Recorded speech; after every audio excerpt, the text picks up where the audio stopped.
أعوذ بالله من الشيطان الرجيم بسم الله الرحمن الرحيم الذين آتيناهم الكتاب يتلونه حق تلاوته أولئك يؤمنون به ومن يكفر فأولئك هم الخاسرون. سورة البقرة پارہ نمبر 1 آیت نمبر 121. وعن أمامة الباهلي رضي الله عنه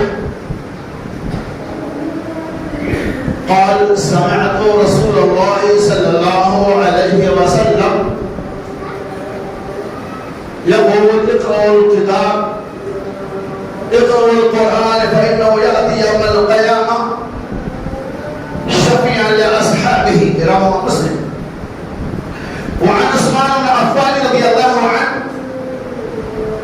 قال قال رسول الله صلى الله عليه وسلم خيركم من تعلم القرآن وعلمه. رواه البخاري.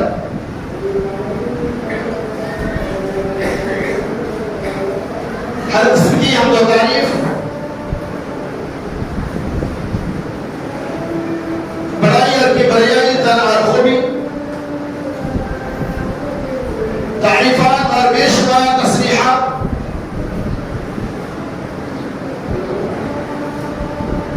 اس رب العالمین احکم الحاکمین خالق کون و مکان مالک ارض و سما کے لیے لائق و زیبا ہے جس کی قبضہ قدرت میں ساری کائنات تمام جن و انس زندگی موت اور حیات ہے. درود السلام کے پیش رات اپنی نظارے پیش ہو جملہ انبیاء علیہ السلام پر بالخصوص ہمارے آخری نبی محمد رسول اللہ صلی اللہ علیہ وسلم پر اللہم صلی علی محمد وعلی آل محمد کما صلیت علی ابراہیم وعلی آل ابراہیم انک حمید مجید. اللہم بارک علی محمد وعلی آل محمد کما بارکت علی ابراہیم وعلی آل ابراہیم انک حمید مجید. معزز اکابرین جماعت گھروں میں بیٹھی ہوئی پردہ نشین خواتین اسلام، اس سے پچھلے خطبہ جمعہ میں اس بات کی وضاحت دی گئی تھی کہ رک کرو اور چوراہے پہ بیٹھنے کی شرعی حیثیت کیا ہے. اللہ تعالیٰ وہ اشیاء سنی تمام باتیں پر ہمیں اور آپ کو اپنے قدیر کی توفیق رفیع فرمائے. آج کی خطبہ جمعہ میں بتائے جائیں گے قرآن پڑھنے کے کیا فوائد ہیں، قرآن کی کیا اہمیت، اس کی کیا افادیت، اس کی کیا فضیلت ہے، اور آج ہم مسلمانوں نے قرآن کو کیا سمجھ لیا ہے، قرآن سے ہمارا رشتہ کتنا قربت والی ہے اور کتنی دور والی ہے، بعد والی ہے. اس کی وضاحت کی جائے گا. اللہ سے دعا کہ اللہ تعالیٰ سننے سنانے سے زیادہ ہمیں اور آپ کو عمل کثیر کی توفیق رفیع عطا فرمائے. آمین یا رب العالمین. یہ قرآن معظم معظم الشان کتاب ہے. یہ قرآن جس کی عظمت کا دنیا کا کوئی بھی انسان انکار نہیں کر سکتا. یہ قرآن جسے اللہ تبارک و تعالی نے جسے صرف مسلمانوں کے لیے ہی نہیں بلکہ تمام دنیا انسانیت کے لیے نازل فرما کر ہدایت کا ذریعہ بنایا. یہ قرآن آج دنیا میں سب سے زیادہ الحمدللہ پڑھی جانے والی کتاب ہے. اور یہ قرآن جس کے کسی نقطے پہ بھی انسان شکوک اور شبہات نہیں کر سکتا ہے. یہ قرآن بھی من جانب اللہ ہے اور حدیث بھی من جانب اللہ ہے. یعنی قرآن کے بارے میں ہم یہ سمجھتے ہیں کہ اللہ عز و جل نے اسے وحی کے ذریعہ محمد رسول اللہ صلی اللہ علیہ وسلم پر نازل فرمایا. کوئی شک نہیں اس میں. لیکن وحی بھی منظم من اللہ ہے، حدیث بھی منظم من اللہ ہے، حدیث بھی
لیکن الحمدللہ قرآن نے کہا کہ ہم نے قرآن کو نازل کیا، اس کی عبادت کی ذمہ داری ہماری۔ کیوں ایسا کہا جا رہا ہے، ایسا کیوں کیا جا رہا ہے؟ چونکہ اسے معلوم ہے قرآن کے اندر بہت بڑی طاقت ہے۔ قرآن کو مسلمان چھوڑ دے گا، قرآن سے مسلمان الگ ہو جائے گا، ہمیں اس کے ساتھ ظلم کرنے میں، اس کے ساتھ ناانصافی کرنے میں آسانی ہو جائے گی۔ لیکن اسی قرآن کے بارے میں اللہ عز و جل نے ارشاد فرمایا الذین آتیناہم الکتاب یتلونہ حق تلاوتہ اولئک یؤمنون بہ ومن یکفر بہ فاولئک هم الخاسرون۔ ترجمہ ملاحظہ، اور ہم نے آپ کو یہ کتاب عطا فرمایا یتلونہ حق تلاوتہ، اس کی تلاوت اس کے حق کے ساتھ کرو۔ اولئک یؤمنون بہ، یہ وہ لوگ ہیں جو اس قرآن پہ ایمان لاتے ہیں، اور اس کے علاوہ اور وہ لوگ جنہوں نے اس قرآن کا انکار کیا، فَأُولَٰئِكَ هُمُ الْخَاسِرُونَ، یہی لوگ خسارہ اور نقصان اٹھانے والے میں ہیں۔ ایسے لوگوں کے لیے ذلت اور رسوائی، تباہی اور بربادی ہے۔ تو پتہ چلے گا کہ وہ لوگ جو قرآن کو پڑھتے ہیں حق کے ساتھ، مطلب اس کا یہ ہوتا ہے قرآن کو اللہ نے جس طرح سے نازل کیا، قرآن کو اللہ نے جس مقصد کے تحت نازل کیا، اس کے مطابق پڑھنے کے ساتھ ساتھ اگر ان کے احکامات پہ، ان کے فرامین پہ، ان کے عقائد کے مطابق زندگی گزارنا ہوگا۔ حق تلاوتہ کا مطلب یہ ہوتا ہے۔ اس قرآن کے بارے میں حضرت ابو امامہ باہلی رضی اللہ تعالی عنہ کہتے ہیں میں نے اللہ کے رسول سرکار حبیب صلی اللہ علیہ وسلم سے فرماتے ہوئے سنا، آپ نے فرمایا اقرأ القرآن فإنه یأتی یوم القیامہ شفیعا لأصحابہ۔ ایمان والو، اے مسلمانوں، قرآن کو پڑھو، کیوں؟ فإنه یأتی یوم القیامہ شفیعا لأصحابہ، اس لیے کہ قرآن اپنے پڑھنے والوں کے حق میں سفارشی بن کر آئے گا۔ آئیے قرآن، اس سے بڑھ کر قرآن کی عظمت اور کیا چاہیے کہ آپ قرآن کو پڑھیں گے تو آپ کے لیے سفارشی، مطلب یہ ہوتا ہے اس کا کہ آپ جب جہنم میں جانے کے قریب ہو جائیں گے تو قرآن کی آیتیں، قرآن کی سورہ آپ سامنے آ جائیں گی اور کہیں گے اے رب العالمین یہ بندہ قرآن کو پڑھنے والا تھا، اے رب العالمین یہ بندہ قرآن کو سننے والا تھا، اے رب العالمین اس بندے کا تعلق قرآن سے تھا، میری شفاعت، میری سفارش کو اس قرآن کے پڑھنے والے گھر میں قبول کر لے۔ اس لیے محمد رسول اللہ صلی اللہ علیہ وسلم شفیع لأصحابہ، اپنے پڑھنے والوں کے لیے سفارشی بن کر آئے گا۔ اور یہی تک محدود نہیں ہے کہ آپ کو وہاں فائدہ ملنے والا ہے، بلکہ اس قرآن کا فائدہ یہاں بھی ہے۔ اللہ کے رسول صلی اللہ علیہ وسلم نے ارشاد فرمایا آپ جب قرآن پڑھتے ہیں تو اللہ عز و جل ایک ایک حرف پر 10 نیکیاں عطا فرمائے گا۔ ایک حرف پر، ایک آیت پر نہیں، ایک سورہ پر نہیں، ایک ایک حرف پر پروردگار عالم 10 نیکیاں دے گا۔ الف لام 3 لفظ ہے، 20 نیکیاں۔ اس طرح سے اگر مسلمان قرآن پڑھ لے روزانہ ایک رکوع دو رکوع سے کتنی زیادہ نیکیاں ان کے اعمال میں جمع ہو جائیں گے۔ لیکن نہیں، آج ہم مسلمانوں نے اپنا رشتہ قرآن سے منقطع کر لیا، اپنا رشتہ ہم نے قرآن سے چھوڑ دیا۔ اس لیے علامہ اقبال نے کہا تھا وہ زمانے میں معزز تھے مسلمان ہو کر، وہ زمانے میں معزز تھے مسلمان ہو کر، اور ہم خوار ہوئے تارک قرآن ہو کر۔ ہم نے قرآن سے اپنا رشتہ چھوڑ دیا، غیر ہمارے اوپر مسلط ہو گئے۔ ہم نے قرآن سے اپنے تعلقات کو منقطع کر لیا، غیروں نے ہمارے اوپر بے شمار الزامات لگا دیے۔ ہم نے قرآن سے قرآن کو پڑھنا ترک کر دیا، آج غیروں نے ہمارے خلاف طرح طرح کی سازشیں کرنا شروع کر دی۔ کیوں؟ قرآن سے تعلقات منقطع ہونے کی بنیاد پر۔ اور چلیے آگے، حضرت عثمان بن عفان رضی اللہ تعالی عنہ کہتے ہیں رسول اللہ صلی اللہ علیہ وسلم نے ارشاد فرمایا خیرکم من تعلم القرآن وعلمہ، دنیا میں سب سے بہترین انسان وہ ہے جو قرآن کو پڑھے اور قرآن کو پڑھائے۔ اس سے بہتر انسان دنیا میں کوئی نہیں۔ تو کیا پتہ چلا؟ یہ حدیث پاک سے پتہ یہ چلتا ہے کہ ہمیں قرآن سے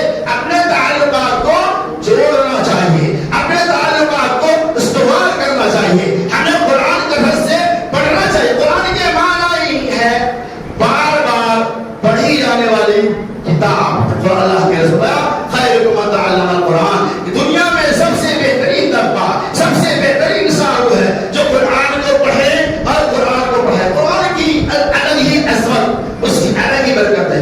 آپ قرآن نہیں پڑھنا جانتے ہیں تو بھی کوئی حل نہیں ہے، کوشش کیجیے اس کے باوجود نہیں ہو. اللہ کے رسول صرف باتیں کہ اگر آپ قرآن پڑھنے والوں کے بازو میں بیٹھ جائیں گے اور قرآن کی آیت کو سنیں گے، رب ذوالجلال کی قسم جتنا ثواب اللہ تبارک و تعالیٰ اس قرآن کو پڑھنے والوں کو دے گا، اتنا ہی ثواب اللہ عز و جل قرآن کو سننے والوں کو بھی دے گا.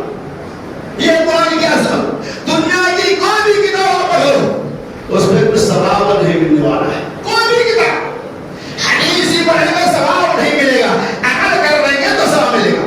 قرآن ایک ایسی کتاب ہے کہ جس کی تلاوت میں تو ثواب ہے ہی، ساتھ میں عمل بھی کرنا ہے. صرف قرآن کو تبرک کے طور پر، قرآن کو برکت کے طور پہ ہی نہیں پڑھنا. قرآن کو قرآن نے کیا دیا؟ شفاء للمؤمنین. قرآن رحمت ہے، شفا ہے مومنوں کے لیے، یقیناً برکت ہے، مغفرت ہے، بخشائش ہے، سب کچھ ہے. لیکن آدمی صرف اس کو سب کچھ سمجھ کر چھوڑ دے اور عمل کرنا ترک کر دے تو کیا مطلب ہوگا؟ نہیں. عمل کے ساتھ ساتھ قرآن ہدایت ہے، شفا ہے، رحمت ہے، برکت ہے، مغفرت ہے. لیکن کوئی انسان صرف قرآن کو سالانہ تلاوت کا معمول بنا لے، کوئی انسان صرف رمضان قرآن کو پڑھے، سال بھر قرآن کو چھوڑ دے تو کیا حاصل ہوگا اسے؟ قرآن ہمیشہ پڑھی جانے والی کتاب کا نام ہے. تو پیغام یہ ملا کہ قرآن یقیناً مومنوں کے لیے شفا اور رحمت ہے. لیکن آج ہم مسلمانوں میں بہت سارے لوگوں نے، کوئی ایک نہیں، بہت بے شمار طبقات ہیں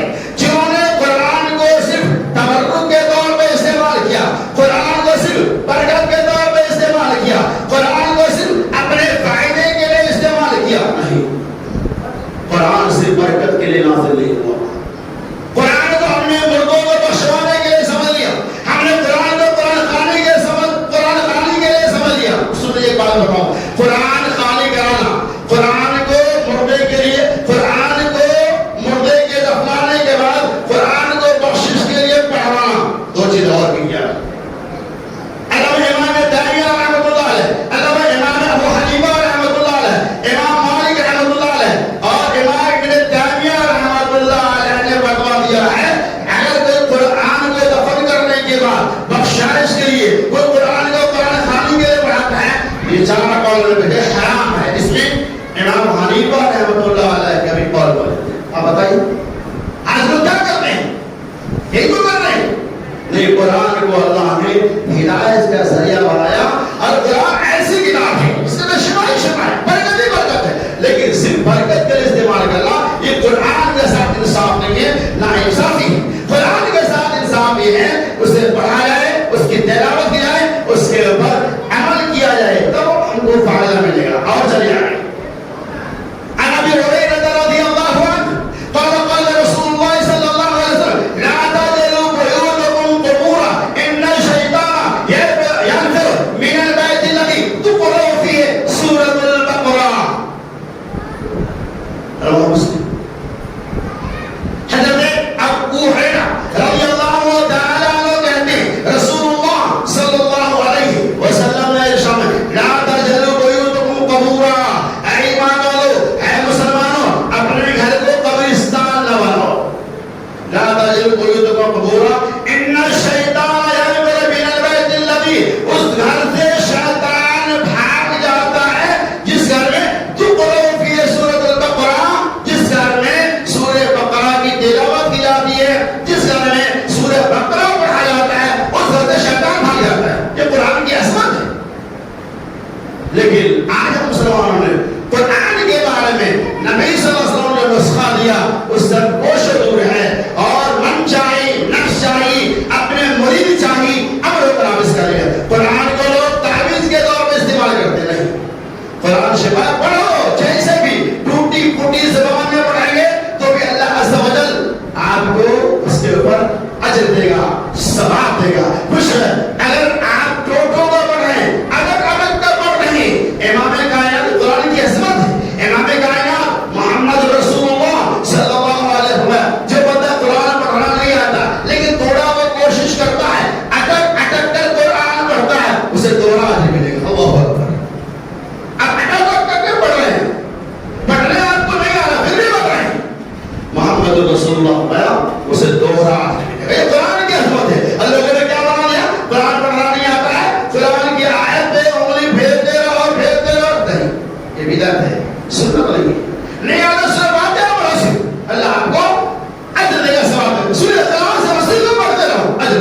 یہ قرآن کے آیات انہوں کو پھیرنا اور یہ نیت سے کیسا بنے یہ حدیث نہیں، اس لیے ہم اس کی طریقہ سے غیر مناسب ہی ہے کہ آپ قرآن کی چند آیات یاد ہے آپ اسی کو پڑھتے رہو، یقیناً اللہ عز و جل آپ کو اس کے اجر دے گا۔ قرآن تو وہ کتاب ہے، قرآن کے اندر اللہ عز و جل نے اتنی بڑی طاقت رکھی ہے، بڑے بڑے ظالموں جاوید بادشاہ کے دل ڈھائے گئے، ان کے رونے کھڑے ہو گئے اور مجبور ہوئے قرآن کی آیات کو سمجھنے کے لیے، قرآن کے اوپر ایمان لانے کے لیے۔